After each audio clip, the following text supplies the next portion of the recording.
harvest. Like so large, I can barely carry it in. Obviously, I'm being facetious. But hey, first, pickling cuke, and second, sun gold tomato. Now, if you don't know this about me, which I'm sure you don't, because I haven't told you, I don't care much for tomatoes. I do love salsa, I love pasta sauce, I love all the things. I love sun-dried tomatoes, but tomatoes fresh, especially cherries, they're just not my fave. But I got a few more coming on. And I have some tomato lovers in the family. Oh my gosh, what are you? I don't know what you are. I grew you, but okay. Look at this. It's a baby.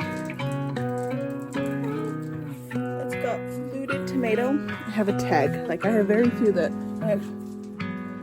Aunt Ruby's. Is Aunt Ruby's fluted like that? This could be. No, I think she is. Oh, no. Could be hillbilly beefsteak. One of the two people. One of the two. But it's marked with Aunt Ruby's, so we're just gonna pretend it's that for now. Okay. Okay. Might as well give it a whirl.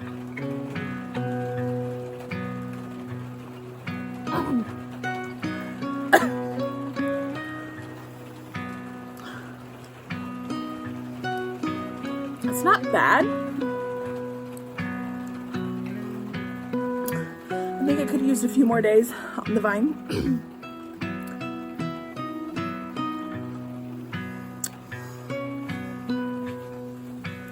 It's mainly a texture thing for me. It really is. I don't love it, but I don't hate it. Maybe with some ranch. Maybe with some ranch. Peppers I grew myself are starting to put on some blossoms. This is exciting, people. Where's it at? Look at all those blossoms. Now, the mystery of peppers, of the ones I planted from seed, are this. Is I was like, oh, I'm in a rush. I gotta hurry up and do this. So I took a picture of the peppers that I planted on the seed trays, like on top, so I could remember without marking them. So I have no idea what these peppers are because, of course, the seed tray got moved around, the pepper things got thrown away. So unless they're store-bought, which I only have 3 store-bought, and I have about, I don't know, I need to count how many, but I think I have at least 50, 60 pepper plants, and 3 store-bought ones left. The store-bought ones are marked. Like this is a Tabasco pepper. Oh my gosh, look at it, cute. There's a little baby Tabasco. And it's marked, so I know. It's the pre-made tags. It's when I have to make my own tags. That's the problem, you know? You feel me? Because I feel me. This is also a store-bought pepper, but I also I did seeds of my own of this too, but it's the purple. If you hear rain, it's my sprinkler. It is not actually rain. Yeah, this is a purple, sweet purple bell pepper. Like I said, I have some of my own. So if I get purple peppers that aren't from this plant, I grew those suckers. Okay.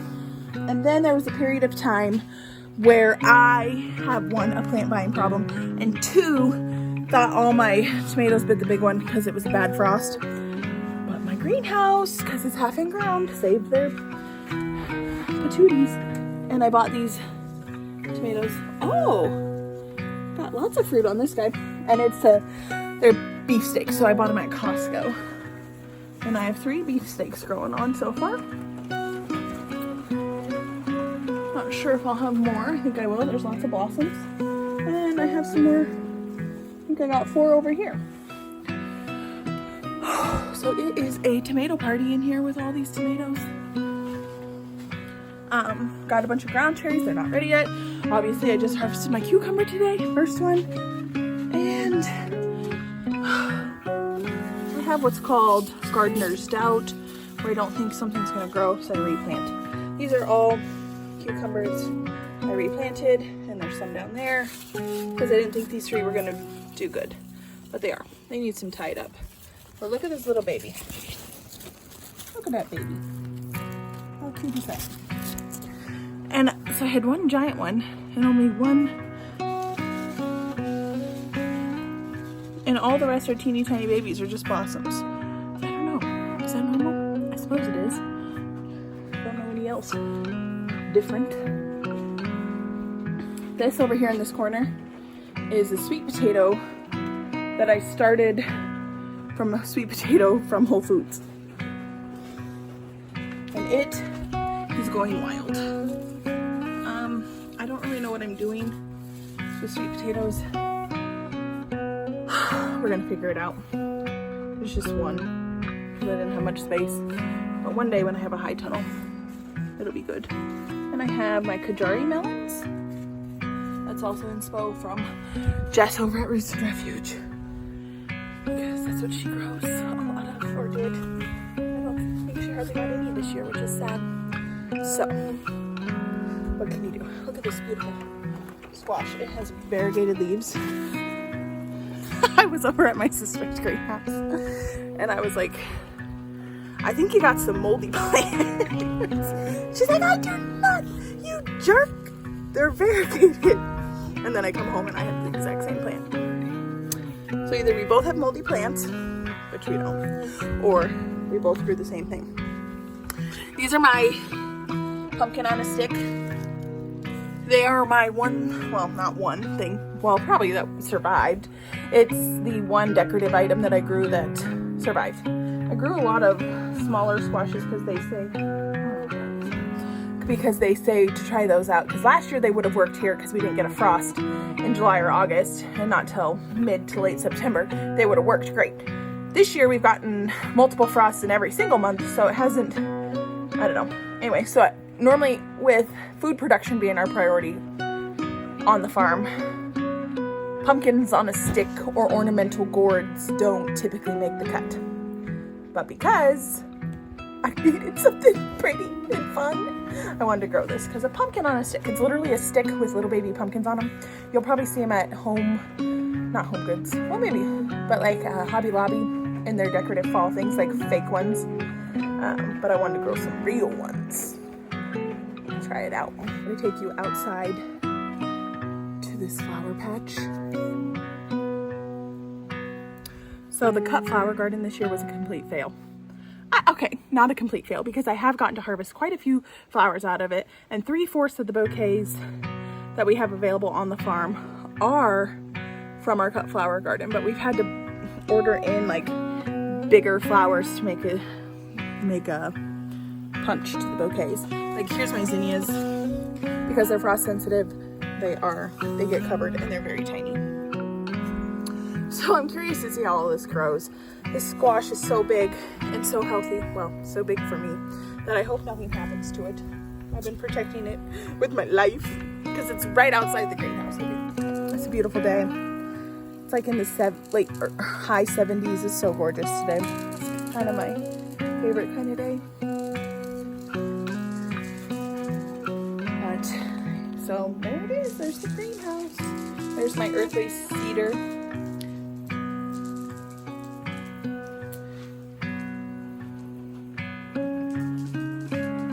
Somebody on the garden tour told me my tomato plants were leggy.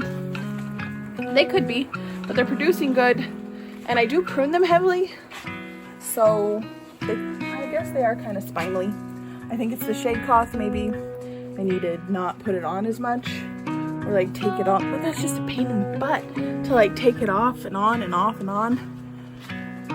So I might just have spindly tomatoes this year, and maybe we'll adjust it next year. Got a bunch of starts for the fall. They also got a bit leggy too. Oh, okay. A bit ago I had said this isn't a how-to channel. And I hate that I put myself in that box, because I do have some information that I've learned. Maybe not exactly, but I'll just show you what I learned. Definitely not like, since I'm still learning, that's why I didn't want to call it a how-to channel. But because I have tried this out, I do want to share it with you. I'm growing these onions. Yep, these are crazy. These are Walla Wallas. I basically put a whole pack into this bucket. I think it's a gallon bucket or a half gallon. Hey baby, what you doing? Great. Do you want to say hi to YouTube? Okay, come Is that a condiment? here. Yeah, but I know where things are, so you're not stepping on it. Hi. You are a grubby little thing today, aren't you? Yes. You're so cute though, huh? So cool. Okay, Wait, I'm almost across this one. the big one.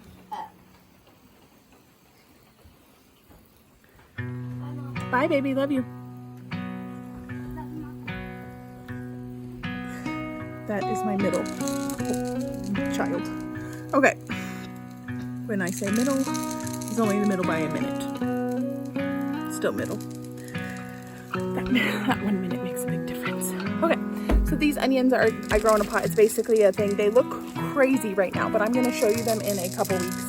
And they've had 2 haircuts. So basically I come in here and I trim the craziness off of it once they get really leggy and spindly, and I keep doing that until they grow tall and strong stalks.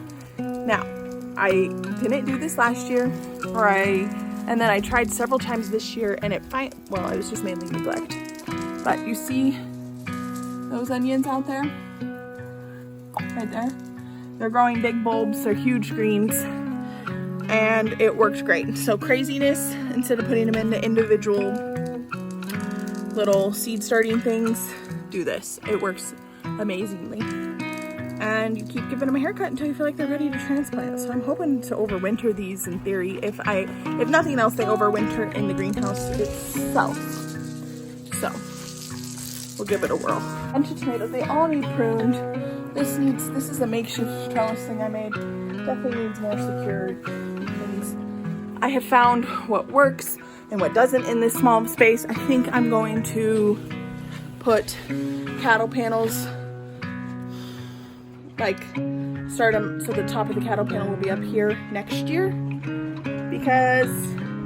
and then on the sides and down the middles as well. Just for purposes like I'm dealing with right now. And I think it'll help. The strings are annoying. The cattle panels will stay permanent in here, which I would prefer. The strings we're gonna have to redo every single year, which I do not like. And I'm all for doing a job once and then not doing it again. This week has been so fun. This is my 3rd YouTube video this week. And I think I'm gonna have a 4th one with the market garden tour coming up in the next few days. So, and I'm trying to convince Trey to come along with me for that one. He did make an intro outro-ish this week, so that was exciting. That'll be up tomorrow. But I'll leave you with this little glimpse of the greenhouse, and I see you guys later. I've really enjoyed this. Thanks for coming along with me. Be sure to like, comment, and subscribe. Subscribing really is an encouragement to me. Liking tells YouTube this is some good stuff. So thank you guys for coming along with me. I've really enjoyed this. It's been fun. Bye.